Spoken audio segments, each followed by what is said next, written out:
It was supposed to be just another evening walk. October 14th, 2022. The sky over Wrenwood was heavy with the golden haze of dusk. The trees wore their autumn coats, rusty reds, deep oranges, a quiet kind of beauty that blanketed the little town like a lullaby. Claire Whitman stepped outside her childhood home wearing her gray fleece jacket and hiking boots. She didn't take her phone.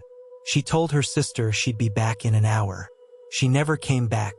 The trail Claire chose, Millstone Path, was familiar. A narrow, winding track behind the old watermill. It cut through the woods like a scar. Locals used it for jogs, for dog walks, or to clear their heads. But after that night, no one wanted to walk there alone again. Claire disappeared without a sound, without a trace. No scream, no footsteps, no sign of struggle, just silence. Wrenwood isn't the kind of place where people go missing. At least not officially. It's a town of porch swings, potlucks, and perfectly mowed lawns. A place that prides itself on being peaceful, safe, normal. But underneath that tidy surface lies something else. Something harder to name.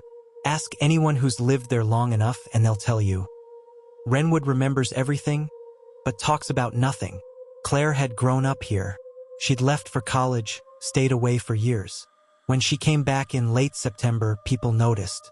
Not because she made a scene, she didn't, but because she asked questions. About old stories. About people who didn't like being remembered. And then she vanished. Lena Whitman was used to living in her sister's shadow. Claire was the quiet one, the smart one, the one with secrets. Lena, the younger by 4 years, had stayed in Wrenwood her whole life. She worked at the local diner, knew everyone, and never asked too many questions. But when Claire went missing, that changed. The police were slow. Too slow. They called it a walk gone wrong. Maybe Claire tripped. Maybe she got lost. Maybe she ran away. But Lena knew her sister. Knew she was careful. Knew she didn't just disappear. So Lena started asking questions. She retraced Claire's steps. Interviewed neighbors. Dug into old boxes Claire had left behind. And what she found would change everything. Margaret Dole lived 2 houses down from the Whitmans. 87 years old. Mostly blind. Mostly forgotten. But she remembered that night. "I saw her," Margaret told Lena, her voice shaking. "Claire. She passed by my window. But she wasn't alone." Who was with her? Margaret couldn't say. The figure was tall. Male. Wearing dark clothes. They walked a few paces behind Claire. Not beside her. Not talking. Watching. The police dismissed Margaret's account. Unreliable witness, they said. But Lena believed her. And so did I. Millstone Path was sealed off for 2 days after Claire's disappearance. Police searched with dogs, drones, and volunteers. They found nothing, no footprints, no blood, no broken branches. But they missed something. On the 3rd day, Lena returned to the trail herself. And 100 feet from the fork where the trail splits left and right, she found it.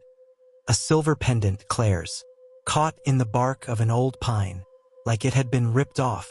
Just beyond that point, the trail dipped downhill into a hollow, a place locals called the Blind Bend, a dead zone for cell reception, a place where you couldn't see what was coming.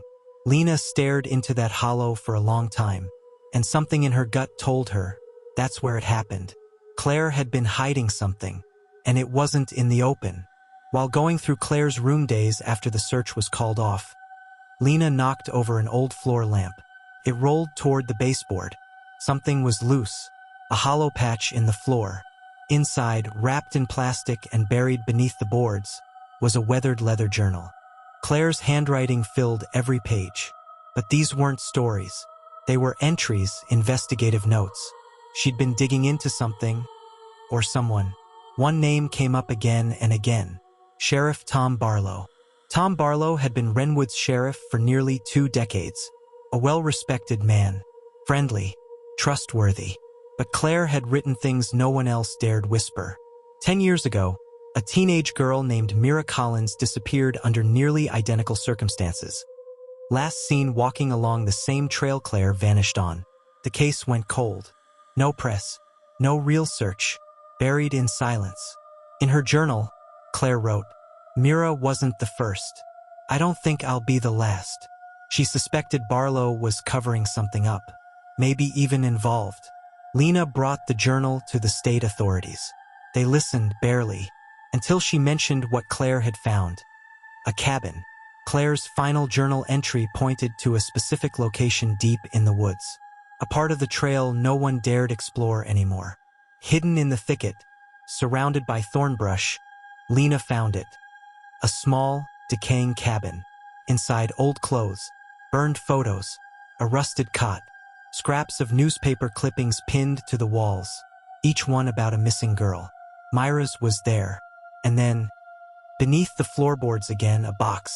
Inside, a phone. Claire's. The screen was cracked, but the SIM card was intact.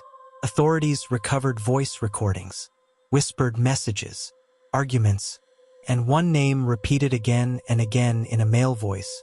No one can know, Claire. You need to let this go. The FBI got involved within hours of the discovery. With Lena's testimony, Claire's journal, and the voice recordings, Sheriff Tom Barlow was arrested in front of the entire town. He didn't struggle. He didn't deny it. He just looked at Lena and said, "I warned her. You too." The cabin was revealed to be a dumping ground for truth, a place where stories ended before they could be told. Claire's body was never recovered, but traces of her DNA were found in the cabin, along with evidence linking Barlow to 3 other unsolved disappearances over the past 20 years. Renwood changed after that. People started talking. Murmurs turned into testimonies.